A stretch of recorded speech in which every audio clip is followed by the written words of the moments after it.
Hello and welcome everyone to VV studies. आज हम service marketing की वीडियो स्टार्ट करने वाले हैं। सर्विस मार्केटिंग की फर्स्ट यूनिट में हम बेसिक समझेंगे कि सर्विस की मार्केटिंग कैसे कर जाती है। फॉर एग्जांपल, अगर हम बिजनेस की दो कैटेगरीज को देखें तो या तो आप गुड्स सेल कर सकते हो और या तो आप किसी को सर्विसेज दे सकते हो। गुड्स में जैसे कि क्या होता है, जैसे आप टीवी अप्लायंसेज सेल कर रहे हो, आप किसी को कार सेल कर रहे हो, आप किसी को कैमरा सेल कर रहे हो, आप किसी को ट्यूबलाइट सेल कर रहे हो, तो ये आपके गुड्स या प्रोडक्ट्स हो गए। सर्विस में क्या आ जाता है, जैसे कि मैं आपको टीचिंग या एजुकेशन सर्विस दे रहा हूँ, so this is a service. कि आप किसी को सॉफ्टवेयर बना के दे रहे हो, that is an IT service. आप किसी को टेलीकॉम की सर्विस दे रहे हो, जैसे कि जियो हमें सर्विस प्रोवाइड कर रहा है, तो ये सब किस में आ गई, सर्विसिंग कैटेगरी में आ गई। तो हमें सिर्फ इस पूरे यूनिट में या इस पूरे सब्जेक्ट में हमें सर्विस मार्केटिंग के बारे में पढ़ना है। हमें गुड्स या प्रोडक्ट्स रिलेटेड की मार्केटिंग में नहीं समझना है। तो अगर हम बेसिकली स्टार्ट देखेंगे कब ये चीज़ स्टार्ट हुई थी, तो हम इसको ना पीरियडिकली 3 फेजेस में डिवाइड कर सकते हैं। सबसे पहले था crawling out, that was prior to 1980। 1980 से पहले ना बहुत डिफिकल्ट हो गया था कि आप प्रोडक्ट और गुड्स को किस बेसिस पे आप डिवाइड करते हो। फॉर एग्जांपल, जैसे मैं आपको आईटी सर्विस दे रहा हूं, तो वो आईटी, जैसे कि अगर मैंने आपको कोई सॉफ्टवेयर बना के दिया, क्या मैं उस सॉफ्टवेयर को प्रोडक्ट की तरीके से ट्रीट करूंगा या फिर मैं उसको ट्रीट करूंगा एज अ गुड्स। सो उस तरीके ना उस टाइम पे क्लियर नोटिफिकेशंस नहीं थे, क्लियर गाइडलाइंस नहीं थी कि किन चीज़ों को हम ट्रीट करते हैं एज अ सर्विस, किन चीज़ों को ट्रीट करते हैं एज अ गुड्स या रॉ मटेरियल्स या फिर प्रोडक्ट सर्विस में। Next coming on to the scurrying about. Scurrying about जो था वो एक बहुत छोटा सा फेज था, it was from 1980 to 1986। Basically ये इंडिया में थोड़ी सी लेट आया था, 5-6 ईयर्स लेट आया था, बट अगर हम वर्ल्ड इकोनॉमी में देखेंगे तो वो 1986 तक था। 1986 में क्या मतलब, ये जो 6 साल का पीरियड था, इस टाइम पे क्लासिफिकेशन करना स्टार्ट हो गया था और क्लासिफिकेशन होने लगा था ऑन द बेसिस ऑफ मतलब गुड्स टैंजिबल या फिर इनटैंजिबल पे बेसिस पे। गुड्स मतलब वो जो कि आप टैंजिबिलिटी है, जिसको आप टच फील कर सकते हो। फॉर एग्जाम्पल चेयर है, तो चेयर की कोई सर्विस नहीं है। मैं ऐसा नहीं है कि आपको बोल दूंगा कि हाँ आपको वहाँ पे ऐसा बैठा हुआ लग रहा है, आपको रिलैक्सेशन हो रहा है, तो वो चेयर है। नहीं, आपको लिए अगर मैं बोल रहा हूँ कि यहाँ पे चेयर रखी हो, उसके ऊपर बैठ जाओ, मतलब कि वो एक टैंजिबल गुड है, आप उसको देख सकते हो, फील कर सकते हो, उसके ऊपर बैठोगे तो आपको हाँ कुछ फील होगा, मतलब आपको फील गुड वाला फैक्टर आएगा। मतलब हो सकता है किसी की सर्विस बहुत बेकार हो तो नहीं आएगा, बट किसी की अगर अच्छी क्वालिटी, बिल्ड क्वालिटी, तो आपको फील भी होगी वाली चीज़। नेक्स्ट इनटैंजिबल गुड्स में आ गए थे जितनी भी हमारी सर्विसेज, जैसे कि आप IT सर्विसेज को देख नहीं सकते हो, but it is a service. जैसे आप कीबोर्ड है, तो keyboard is a good, mouse is a good, CPU is a good, but उसके अंदर के जो वेबसाइट्स और सर्विसेज और सॉफ्टवेयर हैं वो सारी आपकी सर्विसेज हैं। Next is bulking effect that came after 1986, but India में थोड़ा सा लेट आया था, जब इंडिया में LPG अलाउंस हुआ था, दैट वाज इन 91-92, और उसके बाद उसका प्रीडोमिनेशन स्टार्ट हुआ था, मेजरली स्टार्ट हुआ था वो 1998 और 2000 वाले एरा में। और उसके बाद हमने 2 डेकेड्स देख लिए हैं, अभी तक हम बल्किंग इफेक्ट देख रहे हैं, जिसमें ना एज अ कंपनी आप बहुत ज़्यादा डिस्टिंग्विश नहीं करते हो गुड्स और सर्विसेज के बीच में। आप जो मार्केटिंग करते हो, जैसे हम गुड्स की मार्केटिंग करते हैं, उसी तरीके से कस्टमर को एक एक्सपीरियंस फील किया जाता है, करवाया जाता है एक सर्विसेज के साथ भी।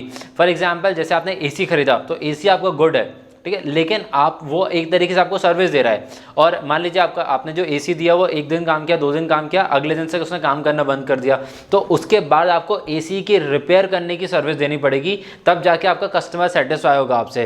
तो रिसेंट ईयर्स में जो हमने देखा है बल्किंग इफेक्ट में, वो ये चीज़ देखी कि आपका सिर्फ काम सिर्फ प्रोडक्ट को सेल करना नहीं है, उस पर्टिकुलर प्रोडक्ट को सेल करने के बाद कस्टमर एक्सपीरियंस आपके लिए बहुत इंपॉर्टेंट हो जाता है। सो बेसिकली बल्किंग इफेक्ट को हम वॉकिंग इफेक्ट से भी देख सकते हैं, जिसमें ना बहुत ज़्यादा डिस्टिंग्विश नहीं किया जाता है। अगर हम जनरली सर्विस इकोनॉमी को हम समझना चाहें तो हम 2 फेजेस में डिवाइड कर देंगे इसको। पहला है ना, जो प्रोडक्ट होते थे वो पुश मार्केटिंग के हिसाब से चलते थे। बेसिकली मैंने एक चीज़ बना ली है, अब मुझे वो चीज़ कस्टमर को बेचनी है। तो 1980s से पहले ऐसा ही हुआ करता था कि कंपनी एक प्रोडक्ट बनाती थी और फिर वो अपने सेल्समैन को पुश करती थी कि आप इस प्रोडक्ट को सेल कर आओ कस्टमर को।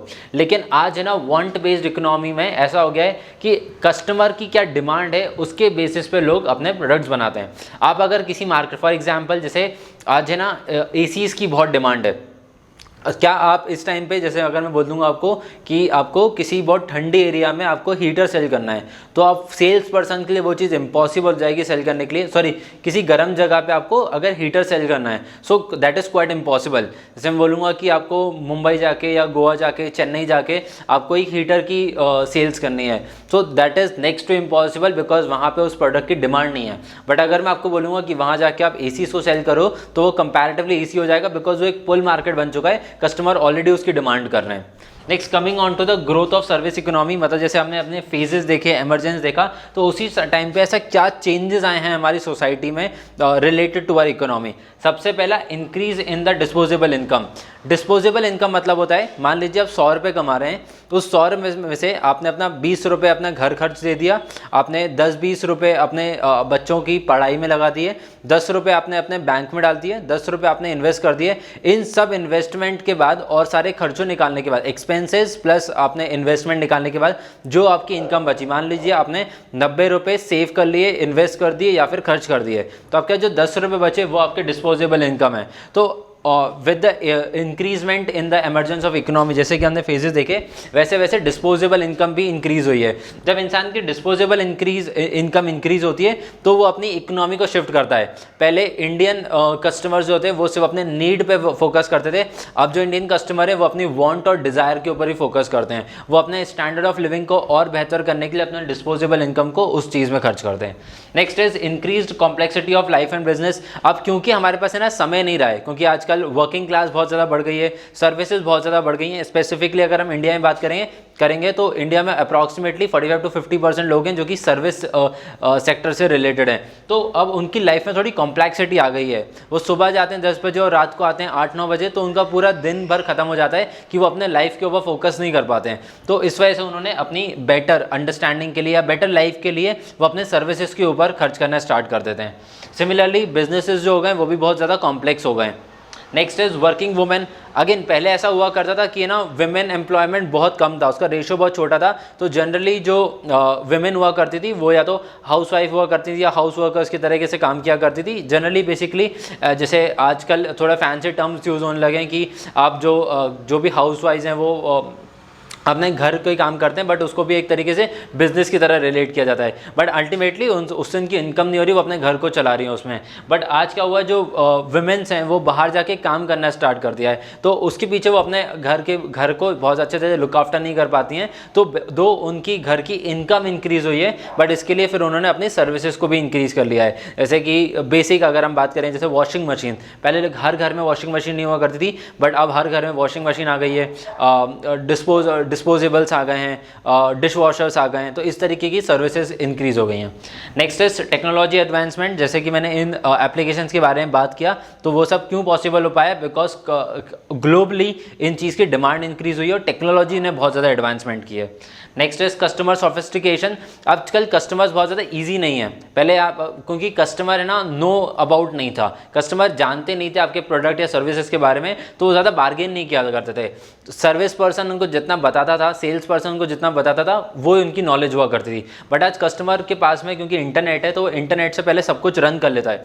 फॉर एग्जाम्पल जैसे कि अगर मेरे को मोबाइल फ़ोन खरीदने जाना है, तो मैं घर से ही पहले उसके बारे में रिसर्च करके जाऊँगा कि मेरे को कौन सा ब्रांड चाहिए, किस बजट में चाहिए, क्या फीचर्स होने चाहिए उसमें, उसके ऊपर मैं पूरी सर्वे करूँगा, पूरी रिसर्च करूँगा और उसके बाद मैं उसको परचेज करने जाऊँगा। उसके बाद जो सेल्स पर्सन होगा वो मुझे और बेटर अंडरस्टैंडिंग देगा बेसिकली उसके सर्विस के अकॉर्डिंग। तो पहली बात तो ये सेल्स पर्सन के लिए डिफिकल्ट हो गया, because customer has become sophisticated, उसको ऑलरेडी पता है आपके प्रोडक्ट के बारे में। Next coming on to the increased competition.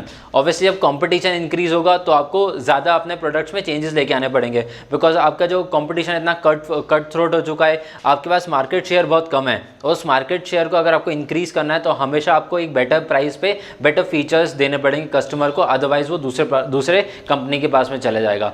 आपको लॉयल्टी जो देखने मिलेगी वो एज सच बहुत ज़्यादा नहीं देखने मिलती है। जैसे कि हम एप्पल iOS की बात करते हैं, तो उनका क्योंकि कोई डायरेक्ट कॉम्पिटिशन नहीं iOS में, तो वहाँ पे आपके पास ब्रांड लॉयल्टी आ जाती है। बट जैसे आप बात करोगे ऑटोमोबाइल में, तो शायद उतनी ज़्यादा नहीं रहेगी। आप टेक्सटाइल या ब्रांड्स में बात करोगे, जैसे आप फुटवेयर्स की बात करते हैं, उसमें आपको बहुत ज़्यादा ब्रांड लॉयल्टी नहीं मिलेगी। आपको अगर किसी रेस्टोरेंट कैफ़े में जाना है तो वहाँ पे आपको बहुत ज़्यादा ब्रांड लॉयल्टी नहीं मिलेगी। Next is deregulation of economy. Again जैसे बात कर रहे थे एलपीजी की, जब 91-92 में जब एलपीजी फर्स्ट टाइम अनाउंस किया था इंडियन गवर्नमेंट में, उसके बाद जिस तरीके की लिबरलाइजेशन हुआ है और इंडिया ने अपनी कंपनीज को ओपन किया है, मार्केट को ओपन किया है, एमएनसीज आई हैं, तो उससे कंपटीशन इंक्रीज हुआ है, इंडिया में एफडीआई इंक्रीज हुए हैं, जिसकी वजह से इंडिया की इकोनॉमी बूस्ट हुई है। एंड ऑब्वियसली द रिजल्ट की डिस्पोजेबल इनकम भी उसी वजह से इनडायरेक्टली इंक्रीज हुई है।